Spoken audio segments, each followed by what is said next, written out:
विद्या ह्या युट्यूब चॅनलवर मी माझ्या सगळ्या मैत्रिणींचं स्वागत करते। सगळीकडे सणासुदीचे दिवस चालू आहे, श्रावण महिना जवळ आलेला आहे। प्रत्येकीच्या घरोघरी वेगवेगळ्या पदार्थांचं गोड आणि तिखट तयारी चालू असते। त्यामधलाच एक तिखट पदार्थ म्हणजे थालीपीठ। थालीपीठाची भाजणी घरोघरी केलेली असतेच किंवा अगदी आयत्या वेळेला आपण थोडीफार पिठं घेऊन थालीपीठ करतो। त्यापेक्षा ना जर तुमच्या घरी भाजणी आधीच ऑलरेडी तयार असली, ती पण वर्षभर टिकणारी ना, तर मस्तच। का माहितीये का? कारण ही भाजणी अजिबात खराब होत नाही, कुठल्याही प्रकारची जाळी वगैरे होत नाही। ती भाजणी कशी करायची ते मी आता ह्या व्हिडिओमध्ये तुम्हाला दाखवणार आहे। चला मग। थालीपीठाच्या भाजणीसाठी जे साहित्य लागणार आहे ना, त्यामध्ये आपण अर्धा किलो ज्वारी घेतलेली आहे, त्यानंतर पाव किलो मी गहू घेतलेले आहेत अगदी त्याच्या खालोखाल, आणि ह्या ज्या डाळी आहेत ना, त्या मोठ्या वाटीनं मूग डाळ, त्या सेम तशाच वाटीनं उडीद डाळ घेतली, आणि तशाच सेम अगदी वाटीनं घेतलेली आहे मी हरभरा डाळ। ह्या तीन डाळी सम प्रमाणात घ्यायच्यात आपल्याला। हे साधारण 125 ग्रॅम इतकं आहे। एक छोटी वाटी धने, एक छोटी वाटी जिरे आणि 2 टेबलस्पून मेथ्या घेतलेल्या आहेत, आणि पाव किलो तांदूळ।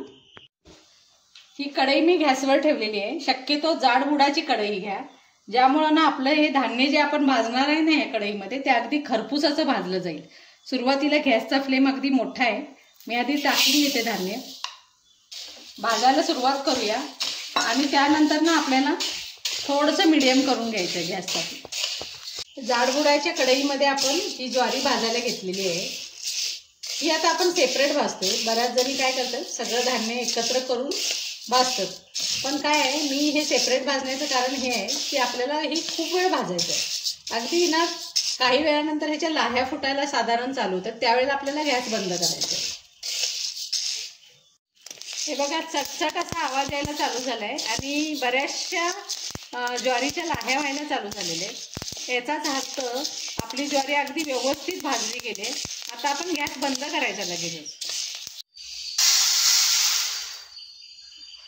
आता कढईमध्ये आपल्याला गहू घालून घ्यायचे आणि भाजायचे व्यवस्थित असे। हे बघा, तुम्ही जर लक्ष देऊन बघितलं तर तुमच्या लक्षात येईल की गहू ना अगदी उडायला चालू झालेले आहेत, आणि त्याच्या पण छोट्या छोट्या अशा लाह्या झाल्यासारख्या होतात। हे भाजून झालं आणि हे उडायला चालू झालं की नाही, की आपण गॅस बंद करायचा आणि हे परातीमध्ये ओतून घ्यायचं। आता आपण हरभरा डाळ भाजून घेऊया। हरभरा डाळ आहे ना, ही फक्त खरपूस भाजायची आहे, कारण ह्याचं काही लाह्या वगैरे येत नाही। हे अखंड नसते हे धान्य, त्यामुळे ही फक्त खरपूस कशी भाजली जाईल त्याचा नाही कसा खमंग असा वास यायला चालू होते जसजशी ती भाजत जाईल। हे बघा, ही डाळ आहे ना, मी साधारण 4 ते 5 मिनिटं हलवली, आणि जसजसं हलवत जाईल ना तसतशी ती हलकी व्हायला चालू होते, खमंग असा वास सुटते, त्यानंतर अशी काळपट अशी व्हायला चालू होते। ती जास्त काळपट व्हायच्या अगोदर आपण गॅस बंद करायचा आणि मग परातीमध्ये थंड करायला काढून घ्यायची। आता आपण उडदाची डाळ घेतली। उडदाची डाळ ना ही पटकन भाजली जाते, कारण ही मुळातच आकारानं लहान आणि वजनानं हलकी असल्यामुळं ती भाजायला जास्त वेळ लागत नाही। बारीक गॅसवर खरपूस भाजा तुम्ही। हे बघा, पांढऱ्या शुभ्र अशा डाळीचा आता रंग बदललाय, आणि साधारण बदामी असा रंग व्हायला लागलाय त्याचा। जास्त काळपट करायची नाही ही डाळ, कारण ही पटकन खरपूस होते। आता गॅस बंद करूया। आता आपण मुगाची डाळ भाजून घेऊया। मुगाची डाळ आहे ना, ती सुद्धा उडदाच्या डाळीप्रमाणेच अतिशय वजनाला हलकी असते आणि आकारानं लहान, त्यामुळे हिला भाजायला जास्त वेळ लागत नाही। बारीक गॅसवर थोडा वेळ भाजा। हे बघा, मुगाची डाळ आहे ना, ती सुद्धा पटकन जसजशी भाजत जाईल तसतशी वजनाला हलकी झाली, रंग बदलला तिचा, आणि आता भाजून झालेली आहे। मी गॅस बंद करते। आता आपण धने भाजून घ्यायचे, आणि हे धने आणि जिरे वगैरे भाजताना एक गोष्ट लक्षात ठेवायची की ह्याला ना गॅस अगदी चालूच नाही केला तरी चालेल, कारण कढई इतकी तापलेली असते। त्या तापलेल्या ह्याच्यावर सुद्धा आपले धने आणि जिरे अगदी खरपूस असे भाजले जातात। तरी पण मी गॅस अगदी बारीक ठेवलेला आहे, आणि थोडाच वेळ अगदी न चुकता हलवायचं आहे व्यवस्थित, आणि पटकन काढायचं आहे। हे बघा, धने पटकन भाजले गेलेत। आता मी गॅस बंद करते। आता धने जसे भाजले ना, त्याच पद्धतीने आपल्याला जिरे भाजून घ्यायचे। हे बघा, जिरे पण आपले भाजून झालेले आहेत। ते पण आता आपण ह्या कढई परातीमध्ये काढून घेऊया. हे 2 टेबलस्पून मेथ्या आहेत त्या घेतले मी आता शेवटी. मेथ्या टाकण्याचं कारण हे आहे की जे आपल्याला भरपूर दिवस जी आपली भाजणी टिकली जाते ना ती अगदी ह्या मेथ्यांमुळेच. मेथ्यांमुळं टिकण्याची गोष्ट तर होतेच, त्याशिवाय खमंगपणा पण थालीपीठाला जो येते ना तो ह्या मेथ्यांमुळेच येतो. म्हणून 2 चमचे का असे ना मेथ्या घालायचे.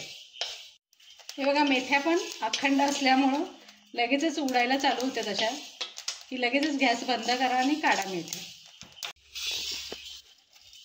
आता आपण तांदूळ भाजून घेऊया. तांदूळ असा साधारण की नाही लालसर होईपर्यंत भाजायचा. जसजसा लालसर व्हायला लागेल ना त्यानंतर आपण गॅस बंद करायचा आणि हे परातीमध्ये थंड करायला काढून घ्यायचं.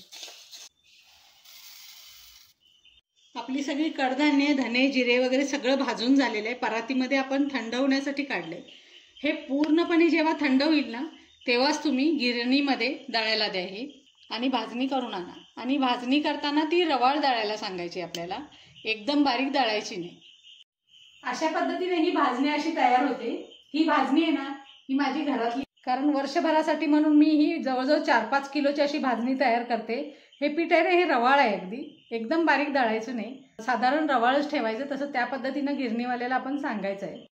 वर्षभरासाठी जर 5 किलोचं पीठ तुम्हाला करायचं असेल ना तर तुम्ही 2 किलो ज्वारी घ्या, 1 किलो गहू घ्या, त्याच्यानंतर 1.5 किलो डाळी घ्यायचे आणि धने आणि जिरे जे आहे ना ते साधारण मोठ्या वाटीनं असं घ्या.